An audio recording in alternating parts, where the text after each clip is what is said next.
kilala niyo ba itong dahon na to? Anong klaseng bunga to? Magandang araw po sa lahat. Ako nga po pala si Alvin Gatobos. Ngayong araw ay pag-usapan natin ng isang mahalagang halaman na bahagi ng ating kultura at kabuhayan. Ito ang nipa, in scientific name, Nipa fruticans. Ang nipa ay isang uri ng palmera na tumutubo sa lugar na malapit sa ilog, dagat at bakawan. Ang ugat ng nipa at katawan nito ay nasa ilalim ng lupa, habang ang dahon nito ay umaabot ng 5 o 7 na metro.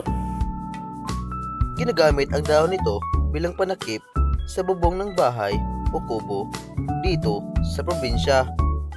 Tulad nito, ito at ito. Ginagawa rin ito banig, basket at sombrero. Ito, bulaklak ng nipa. Ito, bunga ng nipa.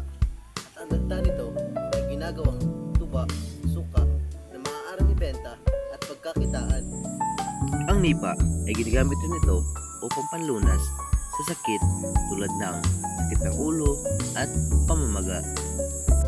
Bakit mahalaga ang sari-buhay ng Pilipinas? Bilang isang estudyante, mahalaga ang sari-buhay ng Pilipinas dahil ito ang nagbibigay sa atin ng pagkain, gamot, kabuhayan at proteksyon sa kalikasan. Tungkulin natin itong alagaan dahil bahagi ito ng ating kultura at kinabukasan. Yun lang po! Bye-bye!